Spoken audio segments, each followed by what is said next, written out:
dis aussi merci à tous les administrateurs. Merci maman, merci papa pour la marque de confiance que vous ne cessez de renouveler en notre faveur. Et j'ai dit aussi merci à tous les prédicateurs, tous les bergers, les vice-bergers, les ouvriers. Je vous dis merci. J'ai dit aussi merci à ma tendre épouse. Et je ne cesserai de bénir Dieu de t'avoir dans ma vie. Tu es vraiment une force de plus pour ma vie.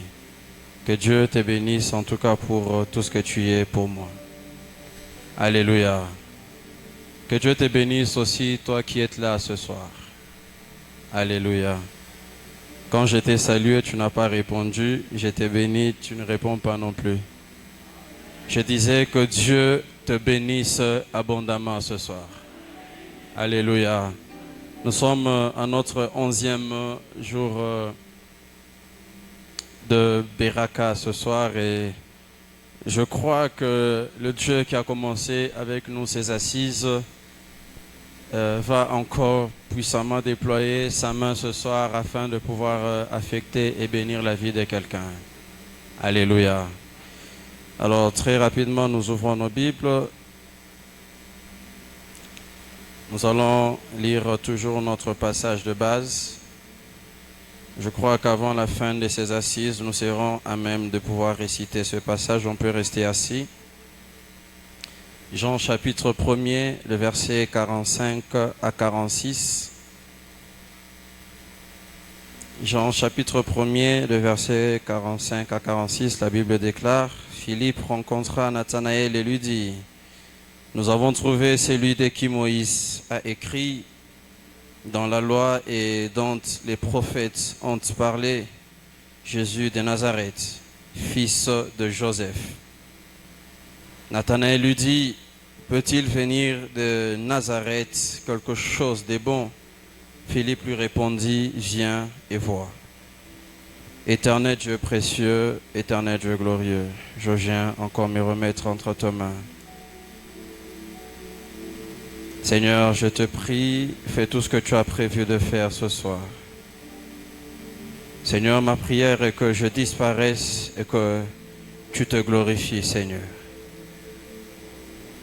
Je te prie que tu intensifies la puissance de ta gloire en ces lieux et que tu augmentes le nombre des anges en ces lieux, Père.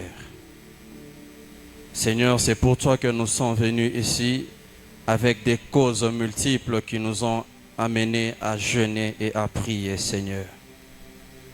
Laisse que mon frère et ma sœur qui est en ces lieux, Seigneur, témoignent de ta grandeur et de ta fidélité. Car nul ne vient nu à toi et rentrer tel qu'il était venu, Seigneur. Je t'implore, toi le Dieu de mon Père Paulin, déchire les cieux, Seigneur. Déchire les cieux ce soir. Il y a des malades qui sont en ces lieux, Seigneur. Ils sont venus pour toi. Il y a des gens qui sont venus affligés, fatigués, Seigneur. Je te prie, accepte de donner le repos, Père. Oh mon Dieu. Seigneur, je te prie et je te supplie. Malabachen de Bradia Katesh. Tomiritalia Shanda Ulevelish. Talush Elitima Ulash. Lite Valosh. Alite Miridia Fali de Gash. Le Bradia Kle de Fanish Keli de Veregash. Le Dieu qui fait des miracles, sois en ces lieux, Père. Le Dieu qui ouvre, le Dieu des aveugles, sois en ces lieux, Père. Le Dieu qui fait marcher les paralytiques, sois en ces lieux, Père. Ce thème, Seigneur, Dieu de gloire, Seigneur, est une forme de célébration en ton honneur. Et là où tu es célébré, tu te manifestes toujours, Seigneur. Meritania Shindema Zekledia Kadegesh. Je demande, Père, que tes saints anges quadrillent ces lieux, Père. Et que ta puissance, Seigneur, ce soir, soit puissamment libérée, Père. Seigneur, là où tu es, ô Dieu de gloire et de bonté, Père, Aucune force et puissance des ténèbres ne peut y opérer. Je demande ce soir, Mungu wa uwezo, Mungu wa neema, mwenye mamlaka, wa milele Yesu, agis ce soir, Père, afin que l'on sache que tu es Dieu, oh mon Père. Au nom de Jésus, Amen. Est-ce que tu peux fortement acclamer le Seigneur?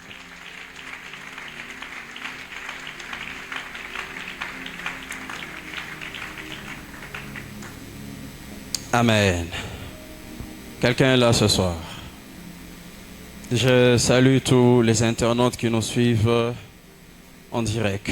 Ma prière est que Dieu vous localise aussi puissamment ce soir et que vous puissiez témoigner de la grandeur et la faveur de Dieu. Avant de commencer ce message, je tiens à dire merci à tous les éminents hommes de Dieu qui ont défilé du haut de cet autel ainsi que notre papa pour ces puissantes et bénissantes révélations qui nous ont adressées venant de la part de Dieu. Alléluia. Je me suis posé une question. Est-ce que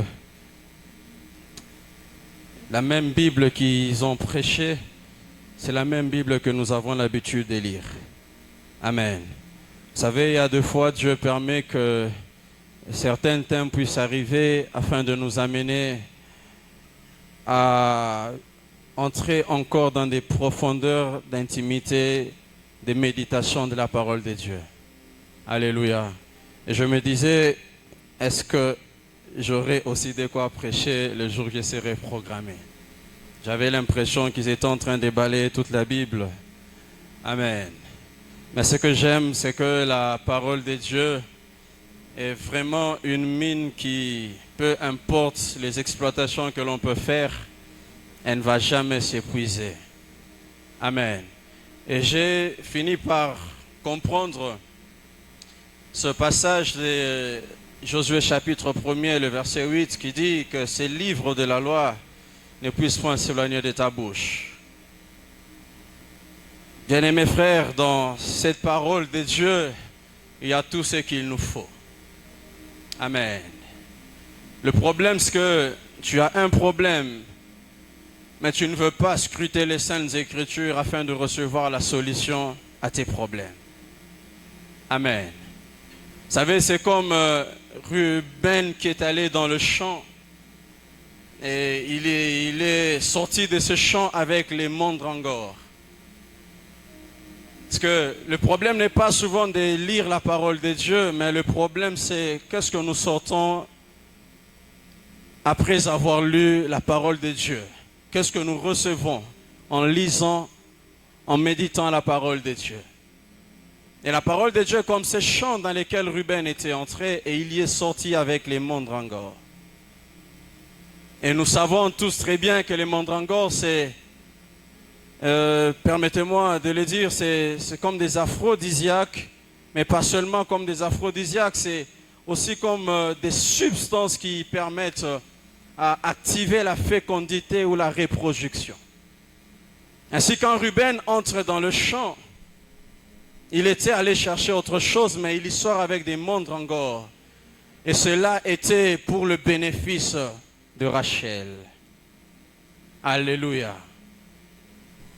Le mandragore, je disais, c'est comme cette substance qui permet la reproduction, qui permet d'activer la fécondité. Et ainsi, les mandragores, c'est comme la personne du Saint-Esprit. C'est que Jésus-Christ, quand il est parti, il nous a laissé entre les mains du Saint-Esprit, afin de pouvoir nous parfaire, pour qu'à son retour, nous soyons en mesure d'entrer en intimité avec lui. Alors ce soir, je crois que la parole de Dieu, ce soir, te sera adressée. Ma prière est que tu reçoives les mandragores dont tu as besoin afin que tu sois fécond. Alléluia. Non, je disais à quelqu'un que Rachel avait besoin d'avoir des enfants. Jacob, dans toute sa capacité, n'était pas en mesure de l'aider à avoir des enfants. Mais il arrive qu'un Ruben qui est entré dans le champ, et il y est sorti avec la solution au problème de Rachel. Ainsi, bien-aimé dans le Seigneur, le Saint-Esprit, il est comme Égaï dans la maison appelée le harem, qui est en train de donner le soin de beauté à Esther, afin de lui permettre de paraître devant le roi pour qu'elle soit acceptée comme l'épouse du roi. Ma prière ce soir est que le Saint-Esprit vienne dans ta vie. De la même manière, l'ombre du Tout-Puissant avait couvert Marie et elle avait conçu. Ce soir, que le Saint-Esprit, par ces paroles que je serai en train de libérer ce soir, vienne sur ta vie afin de te rendre fécond. Je ne sais pas c'est par quoi tu es en train de passer. Je ne sais pas la réalité de ta vie. Mais une chose que je sais ce soir et pour laquelle je suis sûr, c'est que Dieu est en ces lieux. Alléluia. Je disais, les mandragores, c'est comme les platanes, les peupliers, et les amandiers que Jacob avait pris et il avait mis dans le zauge afin de permettre aux animaux d'entrer en chaleur. Bien aimé, alors que je préparais ce thème, l'Esprit de Dieu a vraiment retenu mon esprit et il m'a beaucoup parlé de la fécondité. Alors je crois que ce soir, que Dieu va mener certaines personnes, oh mon Dieu, à cette maturité pour être capable d'être fécond. Jacob est entré dans la maison de Laban, il a travaillé pendant des années et son salaire ne faisait qu'être changé. Et il n'avait jamais eu un bon salaire. Mais quand Dieu arrive à intervenir, bien-aimé dans le Seigneur, Dieu passe par un songe afin d'inspirer Jacob pour qu'il prenne ces différentes plantes afin de les mettre dans le zauge pour que ces bêtes ces animaux plutôt puissent entrer en chaleur afin de pouvoir reproduire. Alors ce soir, que Dieu amène certaines personnes qui étaient appelées stériles, qui n'enfantaient pas, qui n'arrivaient même pas à concevoir, à pouvoir concevoir pour la gloire de son Saint-Nom. Amen. Que le Saint-Esprit m'aide.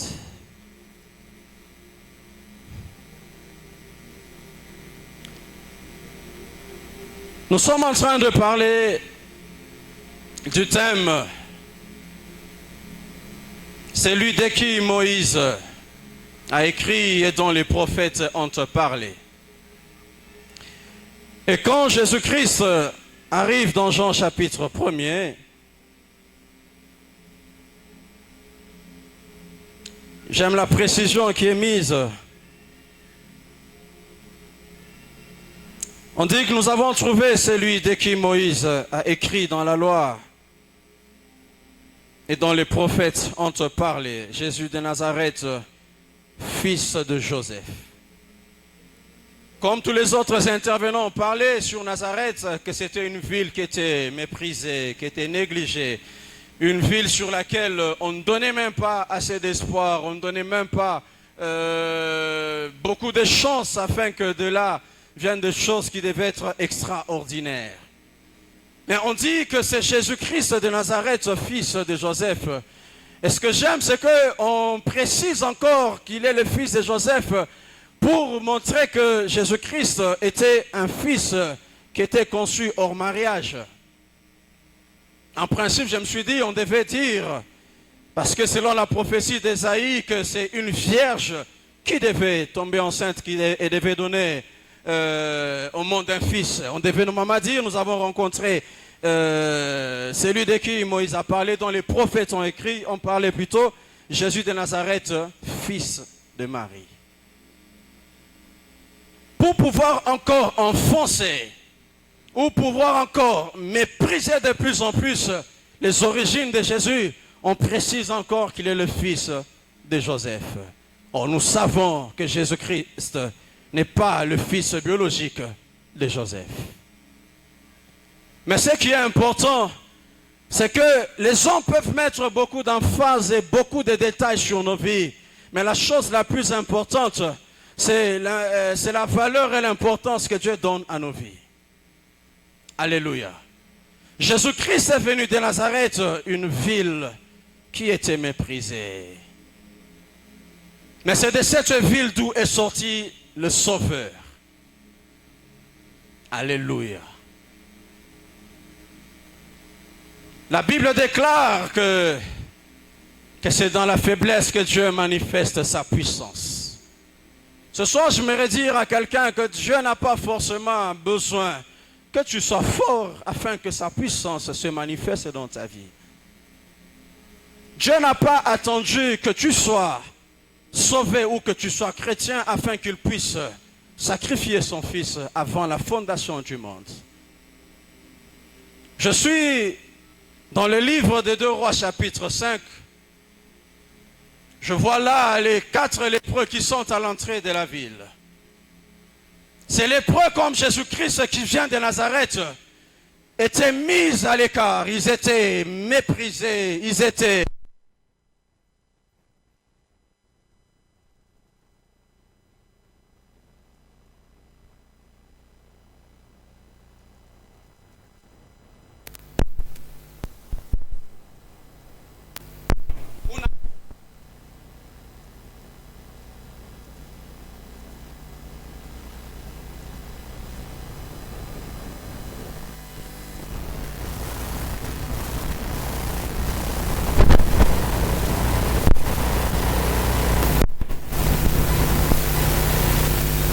Et ces 4 lépreux étaient à l'entrée de la ville.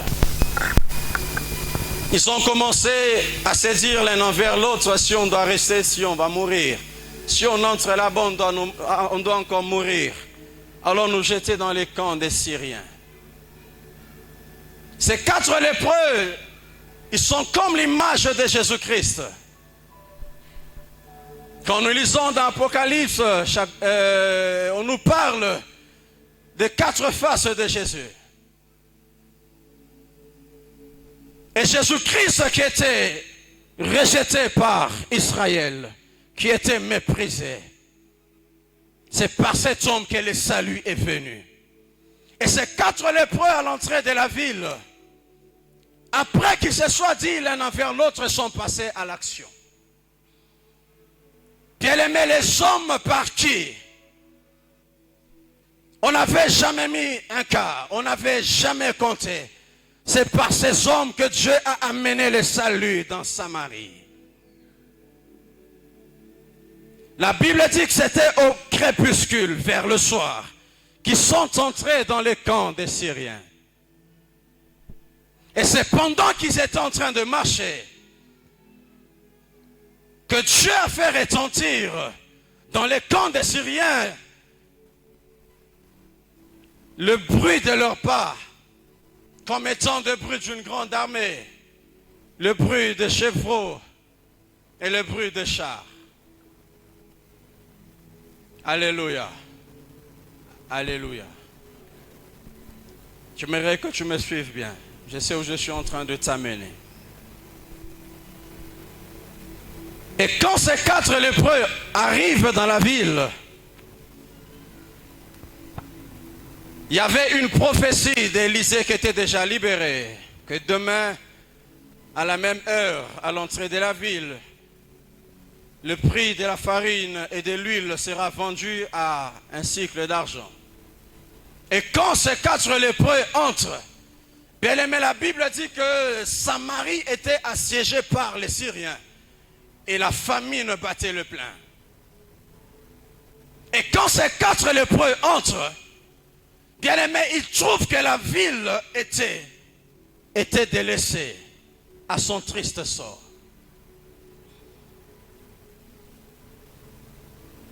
Et c'est ainsi qu'ils sont entrés dans une maison, ils ont pris à manger et à boire, ils ont bu.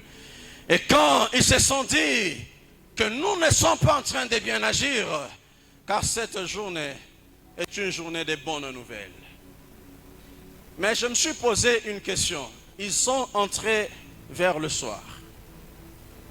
Mais comment, quand ils trouvent dans le camp que le camp était vide, ils disent que c'est la journée des bonnes nouvelles? Mais pourquoi ne pas dire que c'est une soirée des bonnes nouvelles?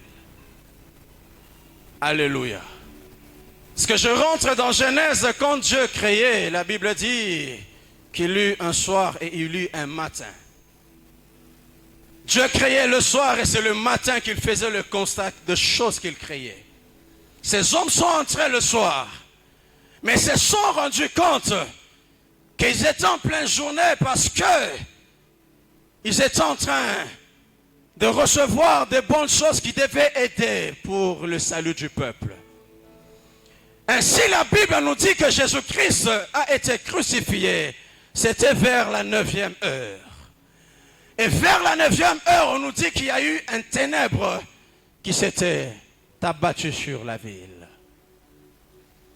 Et c'est quand ce ténèbre s'est abattu que Jésus-Christ à la croix a commencé le travail du salut. Bien-aimé, je disais à quelqu'un ceci, que c'est dans la faiblesse que Dieu manifeste sa puissance. Les 4 lépreux étaient négligés. On ne comptait même pas sur eux. Mais Dieu est passé par ces derniers afin d'amener le salut dans Samarie. J'aimerais dire à quelqu'un ceci. Dieu a fait retentir les pas de ces hommes dans les camps des Syriens comme le bruit des chars de chevreux d'une grande armée. Si certains doivent verser le sang, tuer, verser le sang, afin de vivre la délivrance, Dieu passera par des bruits simplement afin de t'accorder la délivrance. Est-ce que je parle à quelqu'un ce soir? Alléluia. Je disais à quelqu'un que si les autres, pour qu'ils reçoivent la délivrance, le salut, ils doivent prendre les armes afin d'aller batailler, que le sang puisse être versé. Dieu va t'épargner afin que tes mains ne soient pas tachetées de sang. Dieu passera par tes faibles moments. Dieu passera par ta petite faiblesse afin de produire des grands bruits dans les camps adverses parce que tu dois être délivré. Bien-aimé, la Bible dit que Syrie avait vraiment assiégé Israël au point qu'ils avaient haussé les prix de la vente de choses agroalimentaires. Samarie était dans une souffrance perpétrée. Le bruit que c'est pas ancré dans les camps des Syriens. Quand je rentre dans Exode chapitre 4, Dieu est en train de parler à Moïse. Il lui dit, si il ne te croit pas, et s'il n'écoute pas, il ne croit pas à la voix du premier signe, ils croiront même à la voix du dernier signe. Quand je pars à Golgotha dans Matthieu chapitre 27, je vois Jésus-Christ à la croix, alors qu'il est en train d'agoniser. La Bible dit que Jésus-Christ a poussé un grand cri en disant « Eli, Eli, lama sabachthani ». La Bible dit que ceux qui étaient là ont commencé à se dire « Voilà, il est en train d'appeler Eli ». Et vite, un soldat a pris une éponge qu'il a mis dans le vinaigre pour aller donner à Jésus-Christ. Bien-aimé, cela était le signe de la première voix. Ils n'ont pas cru au premier cri de Jésus-Christ.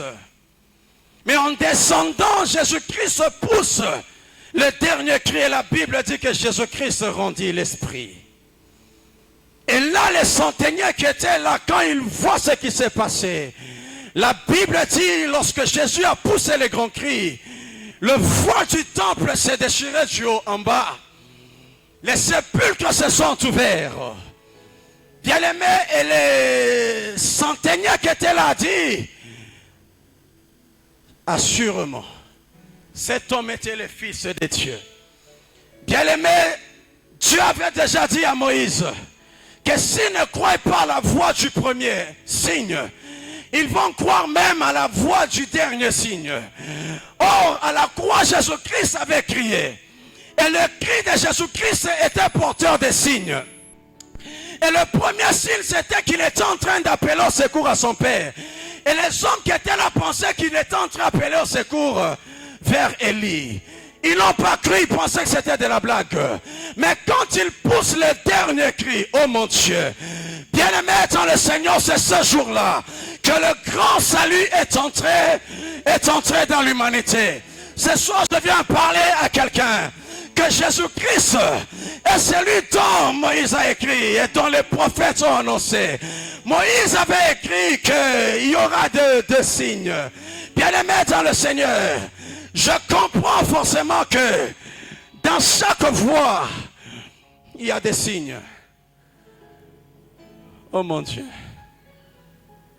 Non, ma prière ce soir est que Dieu t'amène à vivre les signes qui sont cachés derrière chaque cri que tu peux pousser dans sa présence. Bien-aimé, écoutez, quand nous sommes dans la présence de Dieu, chacun des signes, des actes que l'on peut poser sont très significatifs dans le monde des esprits. Les 4 lépreux, pour eux, ils étaient en train de marcher simplement. Mais ils ne savaient pas que leur pas était porteur des signes dans le monde des esprits. Bien-aimé, ce soir, je disais à quelqu'un, quand tu es dans la présence de Dieu, pose autant des actes que tu peux poser. Le Saint-Esprit, papa nous a toujours dit, il est celui qui comprend le langage des signes et des symboles. Alors que toi tu es en train de prier en ces lieux, tu ne sais pas le bruit que tu es en train de faire retentir dans le monde des esprits. Ainsi, pendant que je préparais ce thème, Dieu m'a fait voir quelque chose. Je vis en étant ces lieux comme en train de prier.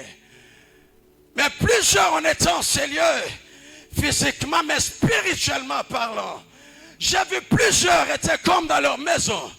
Certains comme étant dans les lieux élevés dans le monde des esprits. Et j'étais comme en train de voir. Plus on était en train de prier. Et je voyais de fortes répercussions en train de se faire dans le monde des esprits. Et ainsi ce soir Dieu m'a dit, oh mon Dieu, mon Dieu, le ciel est tellement ouvert ce soir et plusieurs vont vivre la délivrance dans leur vie.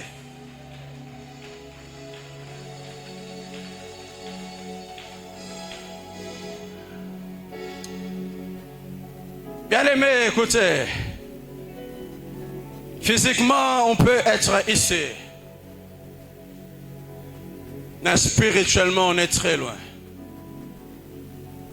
Alléluia. Jésus-Christ est celui que Moïse a écrit et dont les prophètes ont annoncé. Que chacun des signes, des actes que tu poseras dans la présence de Dieu, que cela soit accompagné de la puissance manifeste de l'Esprit. Alléluia. La Bible déclare qu'ils vont venir par un seul chemin et ils vont rentrer dans plusieurs directions, dans plusieurs sens. Vous pouvez voir quelqu'un comme Jean, physiquement il est dans l'île de Patmos, mais spirituellement il a déjà déplacé le 3e ciel. Ce soir, je viens fortifier quelqu'un, lui disant que même si tu pries étant ici, tu ne vois rien. Sache que spirituellement, Il y a des anges qui prennent tes paroles et les amplifient dans le monde des esprits. Est-ce que je parle à quelqu'un ce soir? Moïse, son travail n'était que d'écrire. Et le prophète devait venir pour parler. Ce soir, je voudrais dire à quelqu'un que tout ce qui a déjà été écrit pour toi finira toujours par être divulgué. Bien-aimé, ce qui est écrit paraît comme être caché. Ce qui est écrit paraît comme être des mystères. Mais il faut qu'il y ait des gens qui ont la capacité de pouvoir prendre ce qui est écrit et pouvoir les annoncer. Bien-aimé, on doit faire très attention quand un prophète est en train de libérer des oracles de la part de Dieu. Quand nous allons dans Ézéchiel chapitre 37, Ézéchiel nous dit qu'il prophétisait selon l'ordre qu'il avait reçu de l'Éternel. Quand un prophète se met à parler, bien aimés frères, ses paroles s'accompagnent de la puissance de Dieu. Quand Ézéchiel se met à prophétiser, bien aimés frères, il y a deux choses qui s'opèrent. Il y a le mouvement et le bruit qui s'opèrent. Bien aimés dans le Seigneur, ainsi ce soir, je ne sais pas qu'est-ce qui a déjà été écrit sur ta vie. Mais ce soir, je suis venu pour lire ce que Dieu a écrit sur ta vie afin de pouvoir le proclamer. Oh mon Dieu. Quand un prophète proclame les oracles de Dieu, bien aimé, ces paroles ont la capacité de mettre en mouvement la destinée de quelqu'un. Les ossements étaient desséchés, étaient éparpillés. Mais quand le prophète prophétise, la Bible me dit qu'il y a eu le mouvement. Oh mon Dieu. Ce soir, je prophétise sur la vie de quelqu'un. Que Dieu opère un mouvement dans ta vie. Je ne sais pas où est-ce que ta destinée a été casée. Je ne sais pas à quel niveau se trouve ta destinée. Mais ce que je sais ce soir, Dieu m'a mandaté parler afin que ta destinée, mon Dieu, entre en mouvement. Les bras de camp, nichi de Gréka. Bien aimé, écoutez, peut-être qu'on t'a connu, que tu as toujours quelqu'un qui est statique, comme le paralytique à la piscine de Bethesda. Il était là 38 ans durant, mon Dieu.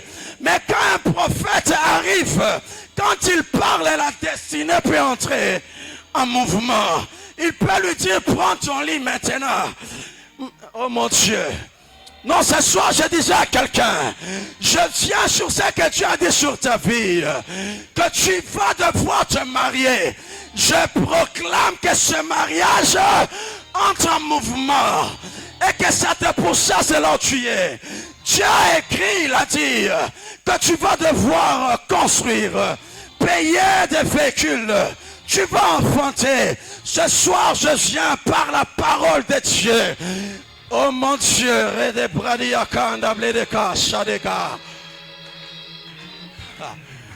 bien aimé, écoutez, quand le mouvement se fait, ça s'accompagne toujours des bruits.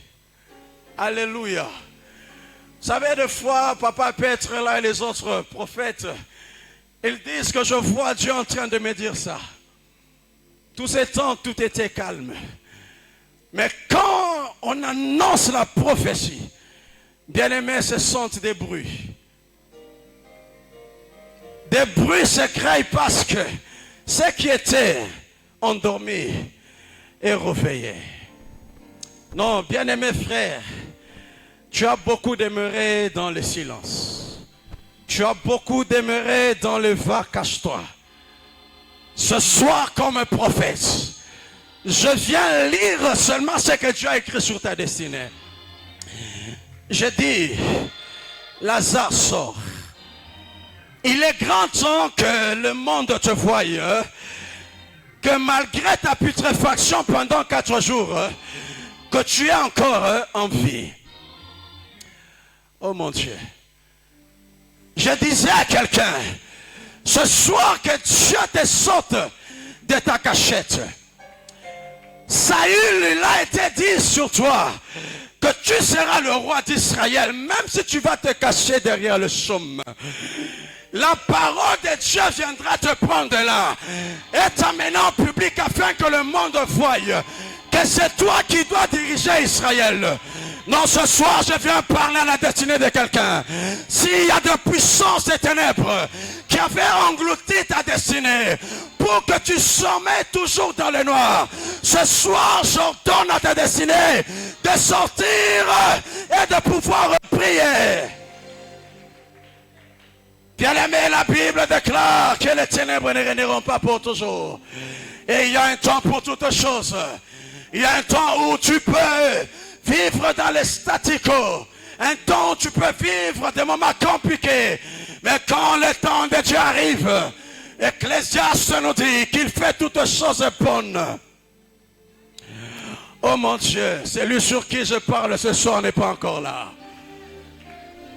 Quand Dieu s'élève pour agir, bien-aimé dans le Seigneur, il ne va pas s'en tenir des paroles ou de la présentation de Philippe à Nathanaël, disant que Jésus n'est pas le fils légitime de Joseph et qu'il vient de Nazareth. Quand Dieu se lève pour agir dans ta vie, bien-aimé frère, tout ce qu'il fait, c'est d'accomplir ses desseins dans ta vie. Alléluia. Bien-aimé, Moïse a écrit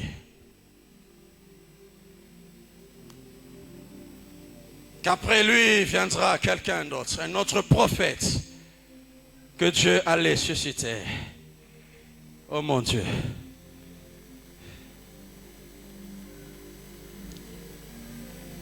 L'agenda qui est ici bleu appartient à qui? Ok.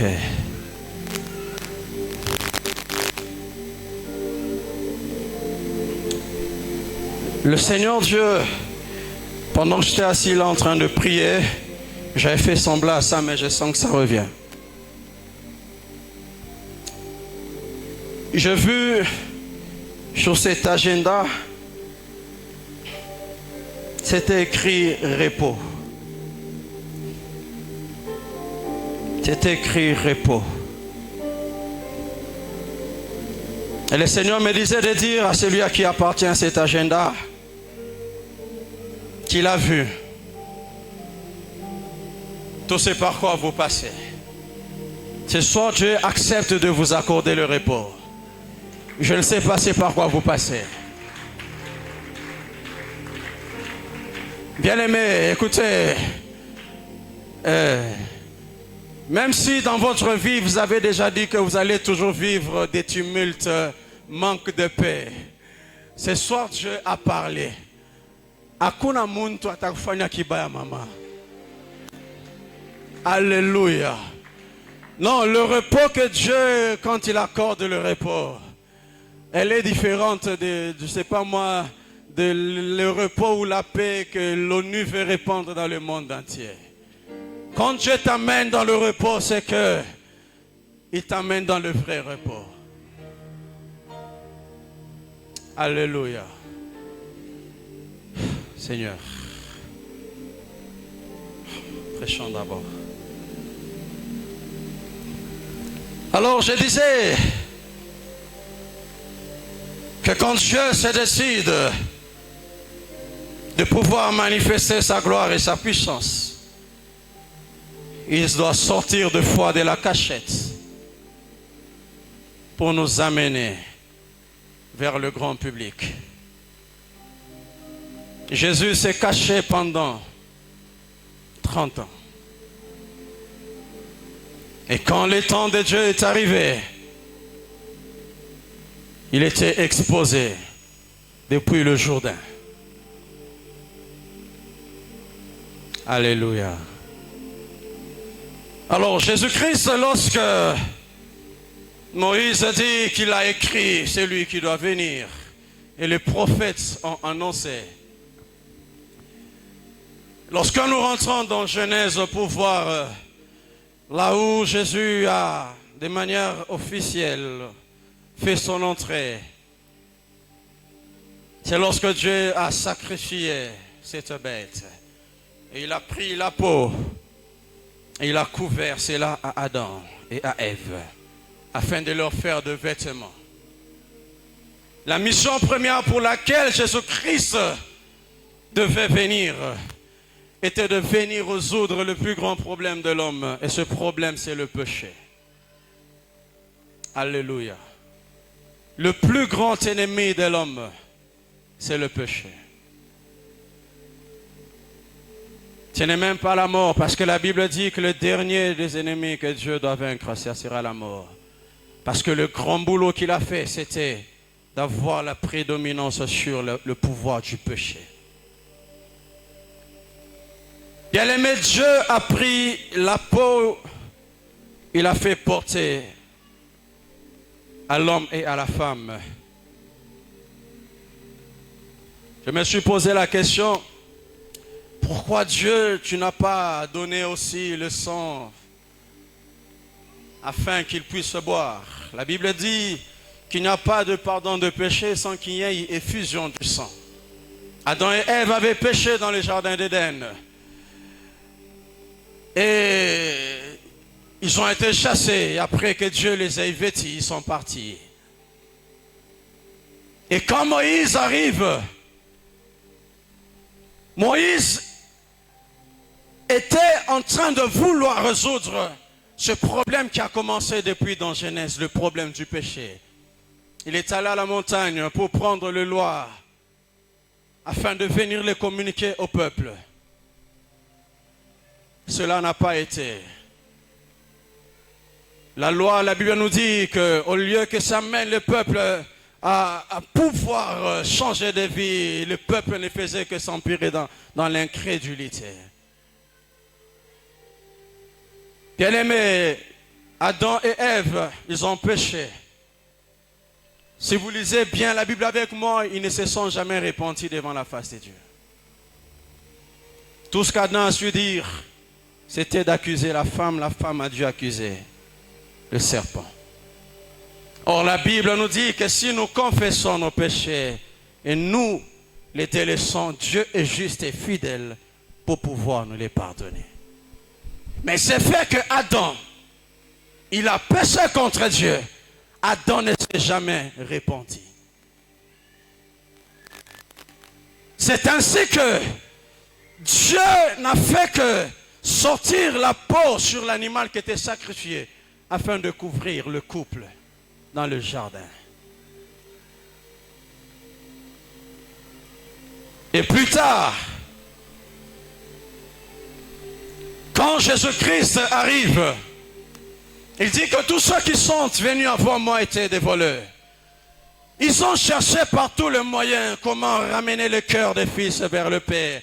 Comment mener cette repentance, comment réconcilier le peuple avec Dieu. Mais ils n'ont jamais pu.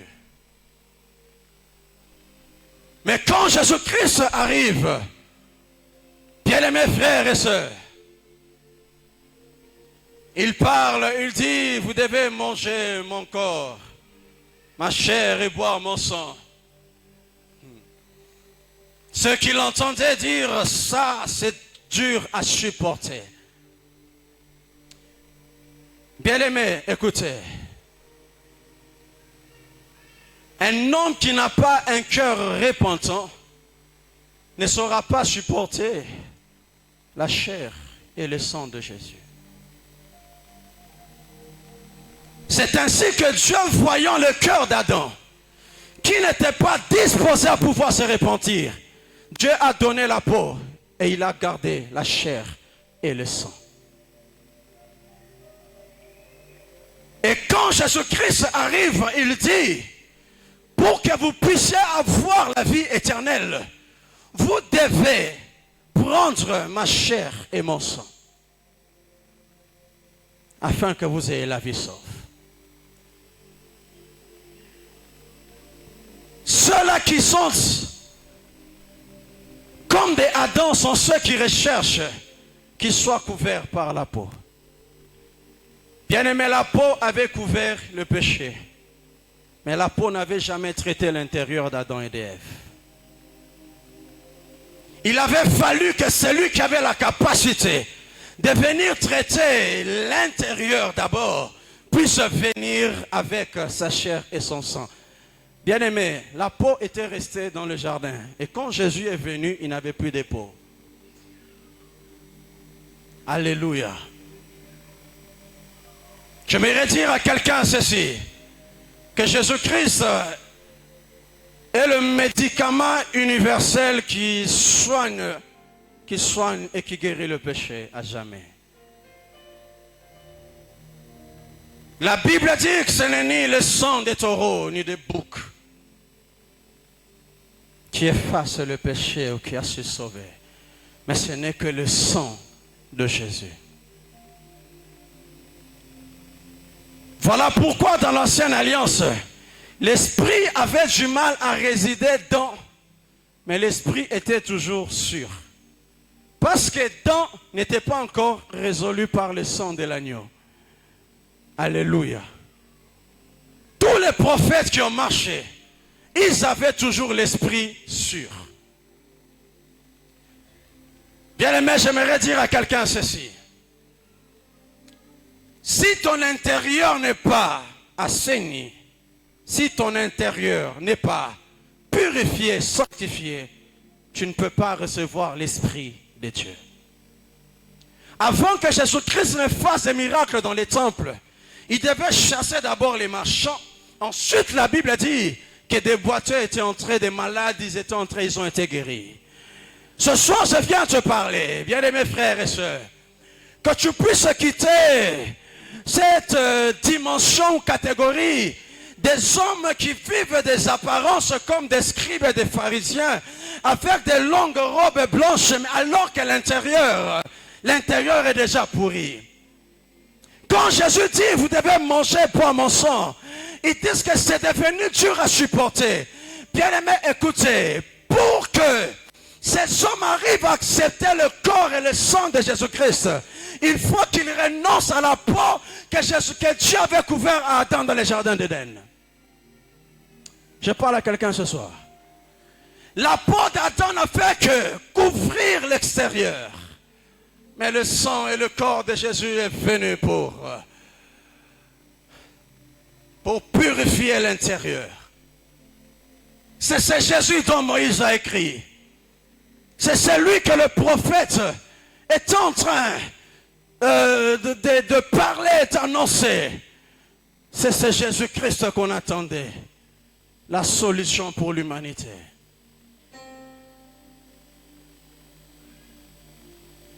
Moïse a tout essayé.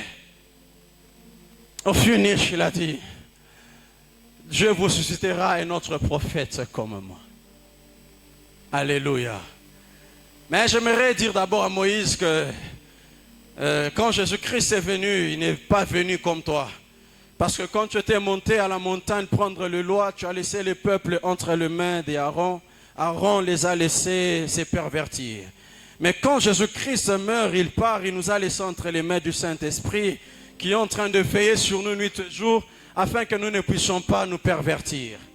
Alors ce soir, bien-aimés frères et sœurs, je viens dire à quelqu'un que ta vie a été laissée entre les bonnes mains.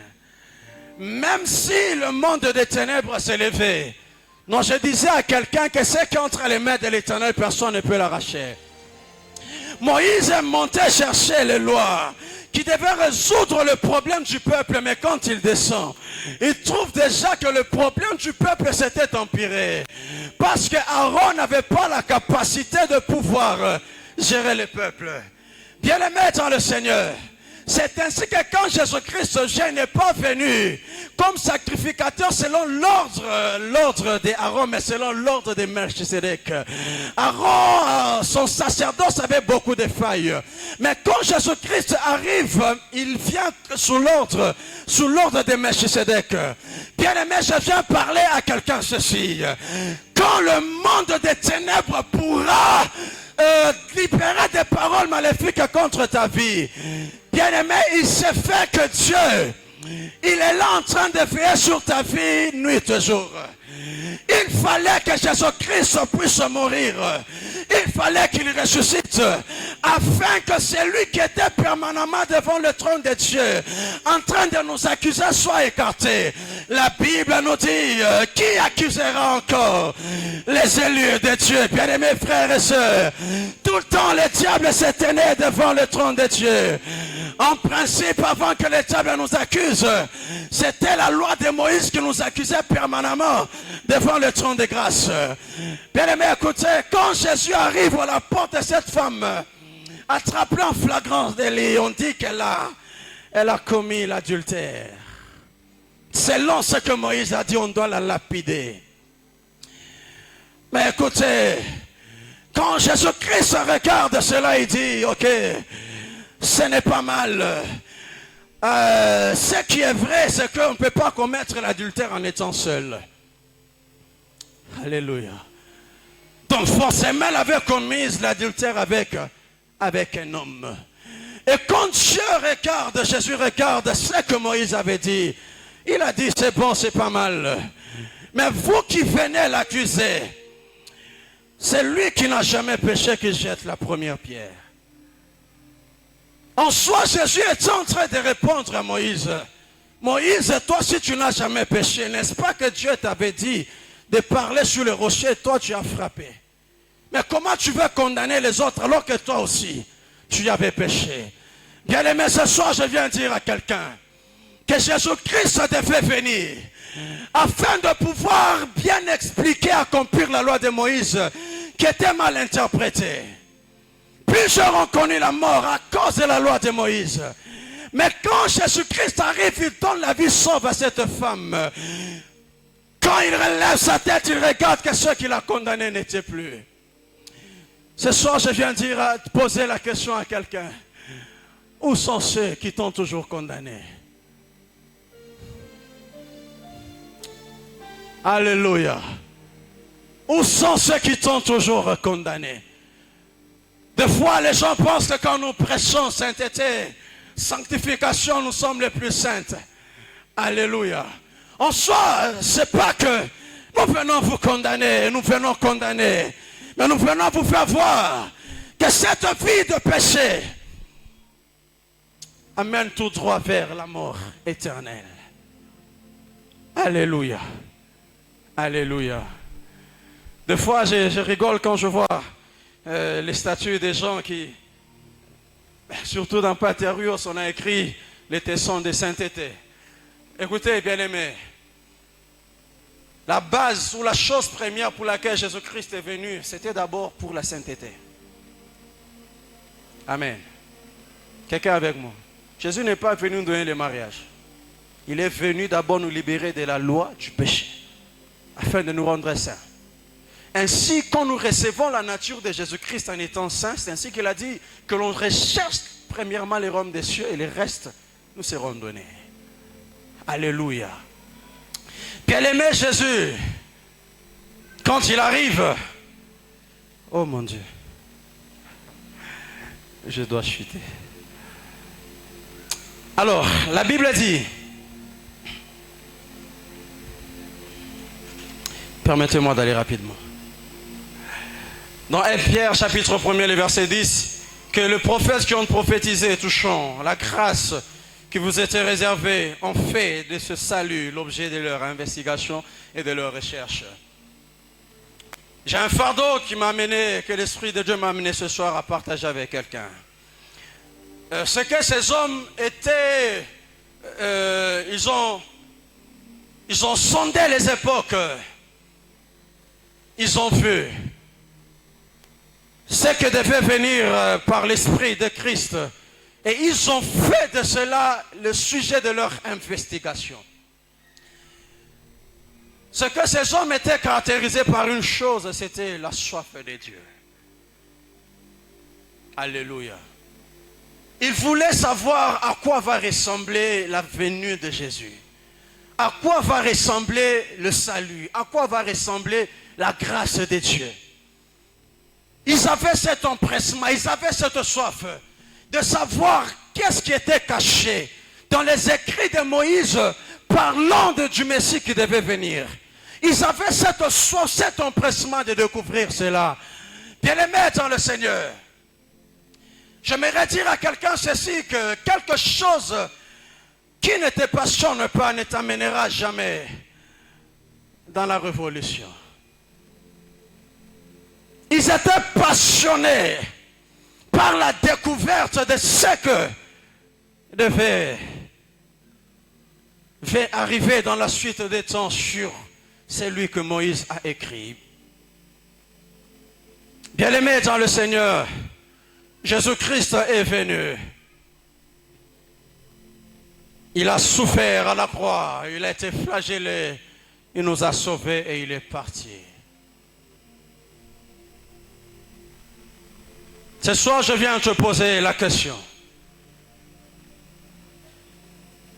Es-tu de ceux qui ont rencontré Christ et qui se sont rassasiés, ou de ceux qui désirent ardemment la présence de Dieu? Bien-aimé, Adam était permanemment dans la présence de Dieu. Mais quand ils ont péché, ils ont été chassés. En ces temps de la fin que nous sommes en train de courir, si une chose qui doit caractériser nos vies, c'est la soif ardente de la présence de Dieu. Bien-aimés dans le Seigneur, les choses de ce monde, nous les aurons. Mais si dans nos cœurs, il n'y a plus la soif de Dieu, nous avons déjà tapé à côté. Ces prophètes ont fait de la venue de Jésus le sujet de leur investigation. Combien de temps tu passes dans ton intimité avec le Seigneur Jésus? On veut vivre la main de Dieu. On veut vivre les miracles de Dieu. Mais en nous, il n'y a pas cette soif de désirer la présence de Dieu. Bien-aimé, ce thème n'est pas que venu nous révéler les profonds mystères cachés sous la personne de Jésus, mais de nous montrer ce pour lesquels Jésus-Christ était venu sur cette terre des hommes. Jésus est venu afin de nous ramener vers le Père.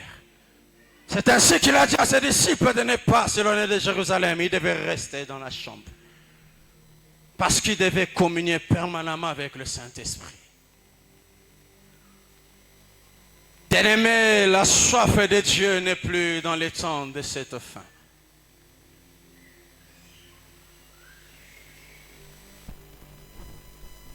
Est-ce qu'il y a des hommes et des femmes en ces lieux qui peuvent dire sincèrement, comme il est dit dans l'Apocalypse, que l'Esprit et l'épouse disent, viens Seigneur. Ta capacité à toi de désirer la présence de Dieu dépend du changement et de la transformation que le sang et le corps de Jésus a opéré en toi. Aujourd'hui, nous voulons ce qui est dans la main de Dieu, mais nous rejetons le cœur de Dieu. Nous sommes comme les pierres qui aimeraient savoir qui va trahir le maître. Mais on ne veut pas se pencher pour savoir quel est le bâtiment du cœur de Jésus. Plusieurs nous voulons avoir des révélations de prophéties sur nos destinées, mais combien sont ceux qui veulent découvrir quel est le bâtiment, le rythme du bâtiment du cœur de Jésus en ces temps de la fin? Bien-aimés dans le Seigneur, nous devons sortir de nos conforts. Dieu attend plusieurs dans l'intimité profonde avec lui, car la soif de Dieu doit revenir. Les choses de ce monde sont en train d'envahir le cœur de plusieurs. Tu veux que Dieu te bénisse, mais regarde combien ta vie est en train de ressembler avec cette vie des hommes de ce monde. Même pendant qu'on prêche là, toi tu es sur TikTok en plein culte, tu es sur Facebook, tu regardes des statues, Tu regardes des histoires et tout. Et tu veux que Dieu te bénisse. Bien-aimés dans le Seigneur, ne vous y trompez pas. Un homme qui a perdu en lui la soif de Dieu ne recevra jamais la visitation de Dieu. Il y a de ces églises, des fois nous les critiquons. On te voit en plein culte manipuler ton téléphone. Les protocoles t'interdisent. Mais dans les églises dites de réveil, c'est là qu'il y a du libertinage. Bien-aimés dans le Seigneur, pourquoi nous avons chassé la soif de Dieu dans nos cœurs? Quand tu viens dans la présence de Dieu, qu'est-ce que tu veux que Dieu fasse pour toi? Aujourd'hui, nous venons, nous nous attachons qu'à la foi de l'homme de Dieu qui va nous prêcher. Mais où est ta foi, de foi, bien-aimés frères et sœurs? Il y a des ces miracles que Dieu a fait dans la Bible où Jésus n'avait jamais manifesté sa propre foi. Mais la foi de ceux qui voulaient voir la main de Dieu. Jésus était dans la maison de Simon, le lépreux. Il arrive à cette femme qui brise les vases d'albâtre. Jésus n'avait pas prévu de recevoir cette femme. Mais à cause de sa foi, Jésus-Christ a libéré une parole sur sa vie que ses péchés étaient pardonnés. Quand tu viens dans la présence de Dieu, tu viens parce qu'il y aura des prophètes qui vont te prophétiser. Ou tu as la soif de rencontrer aussi le Seigneur. Aujourd'hui, les miracles ne sont plus authentiques dans l'église de la fin du temps. Parce que quand nous appelons des fois les gens ici, et on est en train de regarder, on va voir si réellement ils vont voir la main de Dieu. Ce sont de telles personnes, en eux sont des cœurs remplis de choses de ce monde. Bien-aimé, ça fait quoi? Quand il y a un orateur ici qui appelle des gens, qui veulent voir la main de Dieu, et toi qui restes là au lieu d'intercéder, prier, je suis en train de regarder, tu restes Kebitabamba. Et à cela, tu veux vivre la main de Dieu. Que la soif de Dieu revienne dans nos cœurs. Bien-aimés, les miracles sont encore d'actualité aujourd'hui. Non, je disais à quelqu'un, c'est lui de qui Moïse a écrit, les prophètes ont annoncé. Il est le même aujourd'hui, bien-aimé dans le Seigneur. Il n'a pas changé. La Bible déclare, savez-vous comment? Jésus-Christ, Dieu a Jésus-Christ du Saint-Esprit, qui allait des lieux en lieu faisant du bien aux hommes, guérissant les malades, c'est le même, il n'a pas changé. Aujourd'hui, tu es venu là, tu veux que Dieu fasse quoi pour toi? Tu es venu qu'on te prophétise. Qu'est-ce que ta foi de foi t'amène à réaliser quand tu viens dans la présence de Dieu? Bien-aimé, je l'ai dit, ta foi peut activer la foi d'un homme de Dieu afin que son onction puisse entrer en exercice. Aujourd'hui, nous venons, nous avons des cultes monotones. On sait qu'on va commencer comme ça, on va finir comme ça. On va chanter comme ça, on va modérer comme ça. On va donner les offrandes des parties. Mais où est la partie du surnaturel? Où est partie la partie du surnaturel dans nos cultes? Vous venez charger avec des problèmes et vous rentrez tel que vous êtes venus. Bien-aimé, la Bible dit, jusqu'à ce que l'esprit soit répandu d'en haut sur vous. Pour que le désert soit changé en verger et le verger soit changé en forêt. C'est que tant que tu n'as pas encore vu la main de Dieu, tu ne quittes pas la présence de Dieu. Où est partie la soif de Dieu? Où est partie cette soif du surnaturel, l'église de Dieu?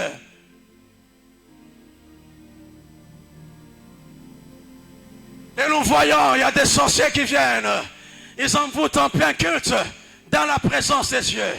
C'est très anormal, bien mes frères. Aïe.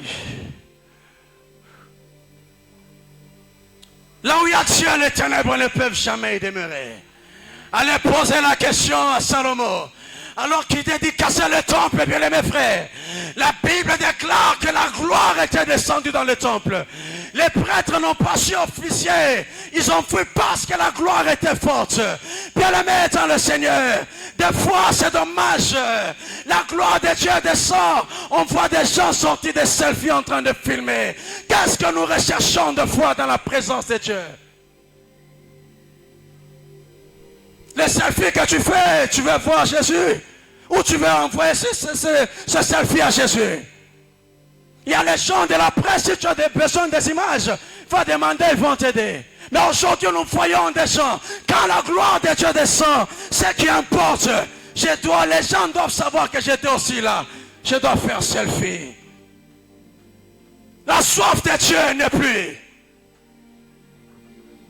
Bien-aimé, Jésus-Christ est venu, selon la prophétie d'Ésaïe, que l'Esprit du Seigneur est sur moi car il m'a oint pour. Est-ce que ces pour-là se font encore aujourd'hui dans la présence de Dieu?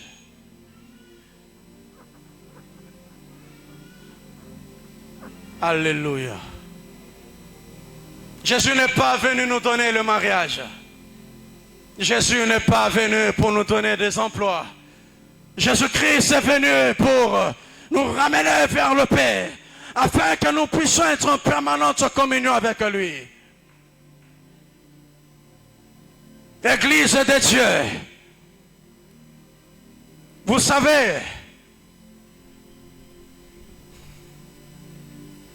je ne voulais pas dire ceci, mais j'aimerais l'annoncer parce que ça va arriver. Vous qui avez l'habitude de vous jouer de la présence de Dieu, Dieu me dit, sa colère s'abattra un jour en plein culte et il vous frappera.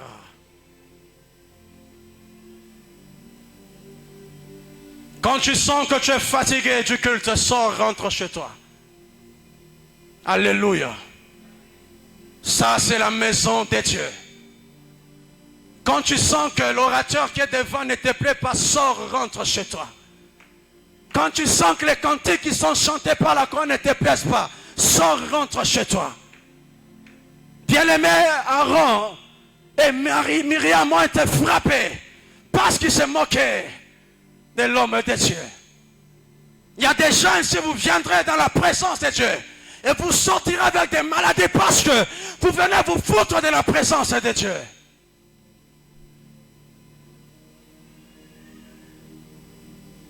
Allez poser la question aux fils d'Élie. Ils ont pris l'arche. Ils sont partis avec dans le champ de bataille. Ils ont été tués. Et l'arche a été prise. Écoutez bien aimés. Ce n'est pas parce que vous avez pris l'arche, la menée dans le champ de bataille que vous allez vaincre. Mais ce qui va vous donner la victoire, c'est la qualité de vie de ceux-là qui ont porté l'arche vers le champ de bataille. Des fois, on pense que Dieu est devenu impuissant. Il n'agit pas. La Bible dit que sa main n'est pas courte pour nous toucher. Mais ce sont nos péchés. Bien-aimé, Jésus-Christ s'est donné à la croix. La Bible déclare, c'est pourquoi Dieu l'a souverainement élevé. Pas parce que il voulait que tu aies des choses de ce monde, mais pour que tu sois sauvé. Et c'est ce jour-là, la croix, qu'il a cloué publiquement en spectacle les autorités, les principautés qui condamnaient ta vie. Lève-toi, on va prier.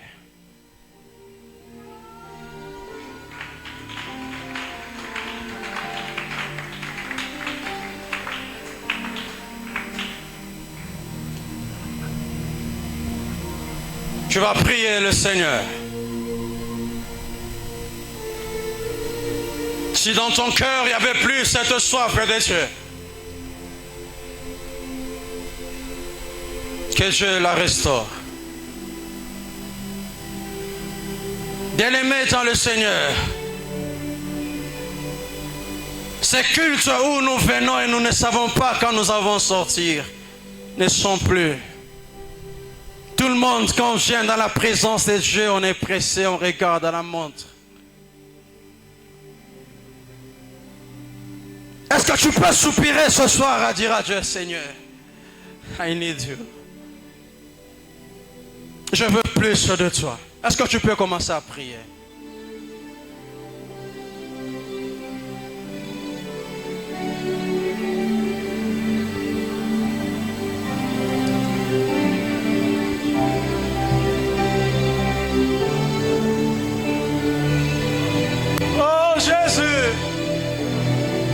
Jésus, Jésus, Jésus, Jésus.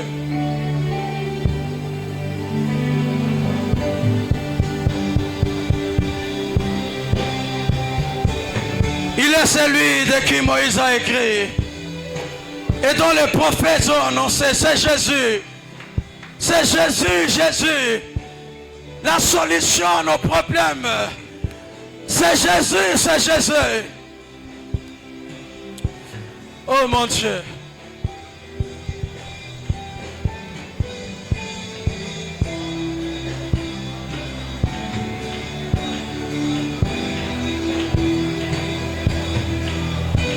Église, priez. Désire Dieu, désire Dieu.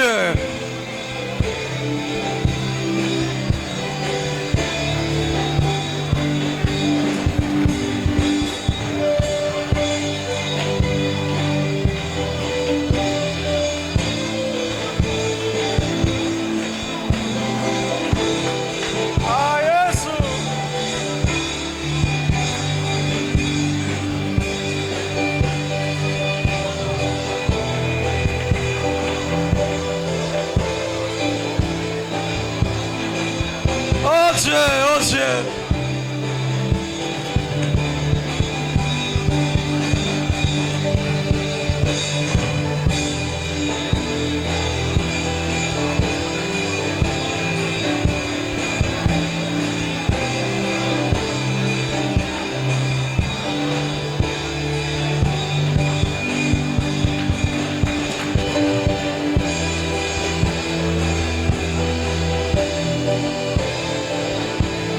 Que Jésus reprenne sa place dans ton cœur.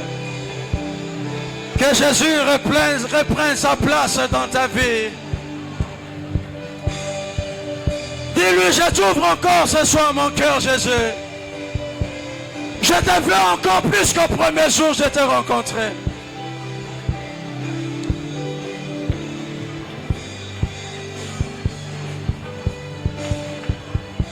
Oh Jésus.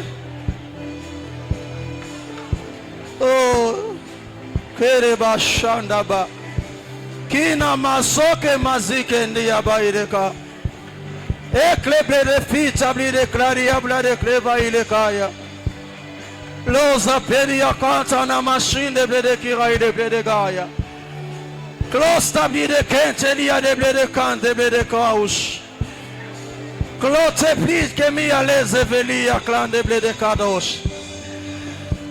Oh Jésus, Jésus, Jésus, Jésus, Jésus, Jésus, Jésus. Seigneur, si tu débordais dans nos cœurs ce soir et reprenais ta place ce soir, Jésus.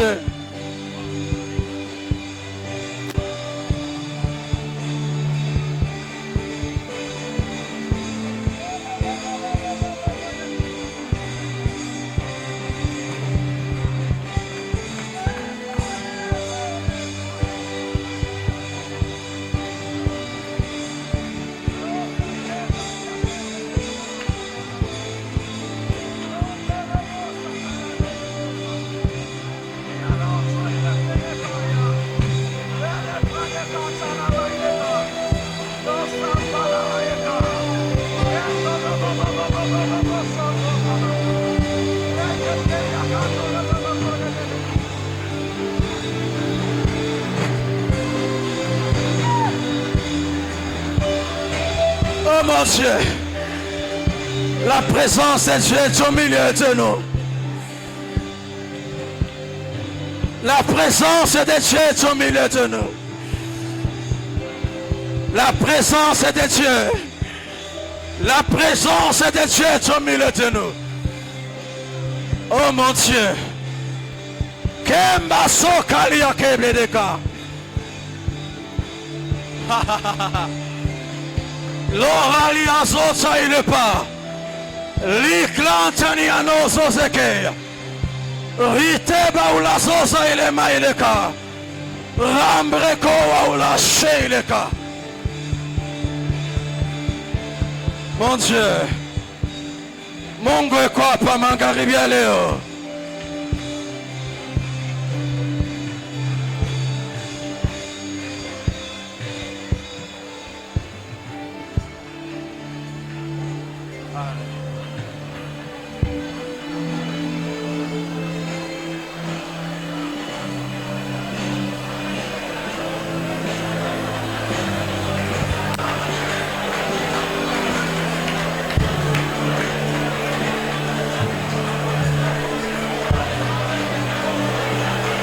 Mon Dieu.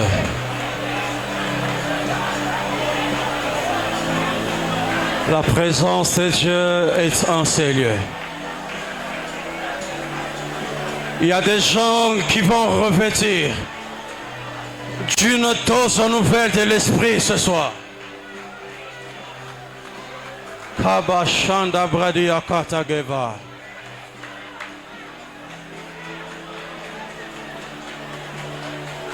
Ne sois pas distrait. Mon Dieu. Mon Dieu. Ah. Oui, oui. La présence de Dieu est là. Elle est là. Elle est là. N'attends pas tomber pour croire qu'elle est là. Dieu est en train de te donner un équipement nouveau de l'esprit. Une soif que tu ne sauras jamais contrôler.